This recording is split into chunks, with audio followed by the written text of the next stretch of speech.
राहुल गांधी के खिलाफ एक बहुत बड़ी साजिश हो रही है। उनकी जान को खतरा है। उनके ऊपर हमले के बारे में कुछ लोग सोच रहे हैं, ये मैंने कहा। नमस्कार दोस्तों, राहुल गांधी ने जो कुछ किया फौरन में जाकर, मुझे ऐसा लगता है कि राहुल गांधी की लाइफ अब खतरे में है। लोगों ने हमसे सवाल पूछा था कि आप हवा में बात कर रहे हो। मैंने कहा था कि कुछ पॉलिटिकल पार्टीज और उनके संगठन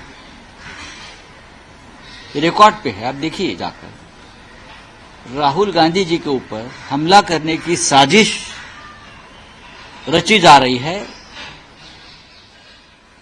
विदेश की भूमि पर रची जा रही है और यहां हिंदुस्तान में उसका अमल होगा। अब 2 दिन से जो बातें सामने आई है, वो जो मैंने बात कही थी अगस्त के 1 तारीख को, उसको पुष्टि देने वाली ये बात है। इस देश के केंद्रीय रेल राज्य मंत्री, उत्तर प्रदेश के एक मंत्री सरकार के, महाराष्ट्र के बीजेपी के जो अलायंस है उनके एक विधायक और भी कुछ लोग, सभी एक ही भाषा में बोल रहे हैं कि राहुल गांधी के ऊपर हमला करने कि अब तो मैं कल पंजाब में चंडीगढ़ में था, वहां पर एक सरदार जी ओपनली बोल रहे हैं कि राहुल गांधी, अगर तुमने बकवास करनी बंद नहीं करी तो जैसे इंदिरा गांधी को हमने गोली मारी थी, अब तुम्हें भी हम गोली मार देंगे। अजीत डोभाल जी रशिया पहुंचे हुए हैं, कोई बड़ा होने वाला है, हम सबको पता है। इधर से अब आवाजें उठनी शुरू हो गई हैं कि अगर मोदी जी को भारत को बचाना है तो राहुल गांधी को जेल नहीं 72 हुरों के पास पहुंचाया जाए। अब 2 दिन से जो बातें सामने आई है,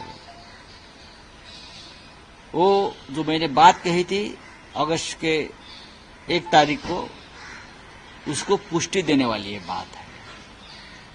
इस देश के केंद्रीय रेल राज्य मंत्री,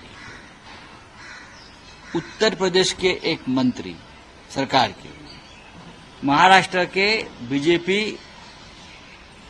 के जो अलायंस है उनके एक विधायक और भी कुछ लोग, सभी एक ही भाषा में बोल रहे हैं कि राहुल गांधी के ऊपर हमला करने।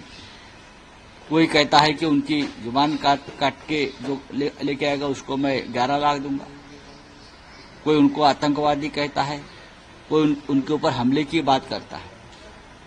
ये एक षड्यंत्र है, एक साजिश की रचना है। जिस तरह से राहुल गांधी के नेतृत्व में इस देश का पूरा विपक्ष एकजुट हुआ है और होता रहेगा, उससे अगर किसी के मन में डर पैदा हुआ है तो लोकतंत्र में, इस देश के लोकतंत्र में ये समस्या हल करने का ये मार्ग नहीं कि विपक्ष को जान से मारने की धमकी दी जाए। ये रशिया में होता है, ये रशिया में होता है कि विपक्ष के नेता को खत्म किया जाता है और हो गया है, पुतिन ने कर दिया है। और भी देशों में हो सकता है जहां तानाशाही है, जहां लोकतंत्र नहीं है। लेकिन हिंदुस्तान में अगर ये कहा गया है कि राहुल गांधी का हश्र भी, हाल भी उनके दादी जैसा या उनके पिताजी जैसा करना चाहिए, कर देंगे, ये बात अगर इस देश के प्रधानमंत्री सुनते हैं और चुप बैठते हैं, इस देश के गृह मंत्री सुनते हैं और चुप बैठते हैं, मैं ये उसका मतलब ये समझता हूं कि ये साजिश का हिस्सा आप भी है, आप भी है। इसलिए हमें चिंता है और हम कंडेम करते हैं इस बात का। और खास करके ये 2 प्रमुख नेताओं की जो चुप्पी साधे उसके मामले में, लीडर ऑफ अपोजिशन है, उसका नेता प्रतिपक्ष है, जिसको कैबिनेट रैंक है, उसके खिलाफ आपके पार्टी के लोग धमकाते हैं, मारने की कोशिश करते हैं, बात करते हैं और आप चुप बैठते हो, ये हम बर्दाश्त नहीं कर सकते। आज भी देश में सिर्फ संविधान नहीं, लोकतंत्र नहीं, तो विपक्ष के जो हमारे जैसे नेता है, राहुल जी जैसे नेता है, उनको जान को खतरा है। आज महाविकास आघाडीची बैठक असल्याचं गणेश उत्सवानंतर और क्या है, लगातार जिस तरीके से राहुल गांधी को टारगेट किया जा रहा है, महाविकास आघाड़ी मैंने कहा ना, अभी मैंने बात रखी ना मेरे सामने। महाविकास आघाड़ी की क्या भूमिका रहेगी? महाविकास आघाड़ी में शिवसेना है और मैंने ये बार बार कहा कि सबसे पहले बात मैंने उठाई थी 1 अगस्त को। यहां से ही मैं कहा था कि राहुल गांधी के खिलाफ एक बहुत बड़ी साजिश हो रही है, उनकी जान को खतरा है, उनके ऊपर हमले के बारे में कुछ लोग सोच रहे हैं, ये मैंने कहा था यहां। और आपने देखा होगा कि दिल्ली से लेकर लखनऊ तक और महाराष्ट्र तक ये सभी लोग उस भाषा में बोलने लगे हैं। इंदिरा गांधी जैसा आपका हाल कर देंगे या आपके पिताजी जैसा आपका हाल कर देंगे।